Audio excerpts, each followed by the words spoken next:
আসসালামু আলাইকুম রহমতুল্লাহি ওবারাকাতুহু।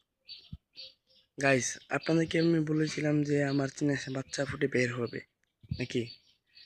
তো আজকে হলো আপনার শেষ দিন, মানে আর 3 দিন বাকি আছে। তো আপনাদেরকে আমি দেখাই যে আমি ডিমগুলা কি হয়েছে বা ফাটিলিং হয়েছে নাকি। তো আমার ভিডিওটা লাইক কমেন্ট শেয়ার করে দেবেন এবং আমার চ্যানেলটিকে সাবস্ক্রাইব করে দেবেন। চলুন আমরা দেখে নিই। তো গাইস, আমি আজ এসে পড়েছি আমার হাঁসের কাছে। তো আমি দেখা যাচ্ছে যে গাইস, এই গাইস আলহামদুলিল্লাহ, এই গাইস এই গাইসের না এখানে ফাটা দিচ্ছে। এই গাইস আপনারা দেখতে পাচ্ছেন কেমন জানি না। এই দেখেন, এই এই জায়গা ফাটল ধরেছে।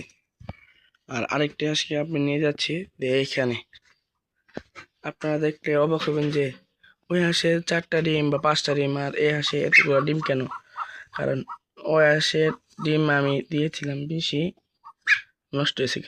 আলহামদুলিল্লাহ দেখেন। হ্যালো গাইস, এই যে দেখেন, দেখছেন এই যে এটা ফাটল ধরেছে। হ্যালো গাইস, আপনারা দোয়া করবেন আলহামদুলিল্লাহ যেন সব ডিম বের হয়। আর চ্যানেলটি সাবস্ক্রাইব করে দেবেন, লাইক কমেন্ট শেয়ার করবেন এবং যখন বাচ্চা ফুটবে তখন আমি আপনাদেরকে আরেকটি ভিডিও দেওয়ার জন্য চেষ্টা করব। আসসালামু আলাইকুম রহমতুল্লাহি ওয়া বারাকাতুহু।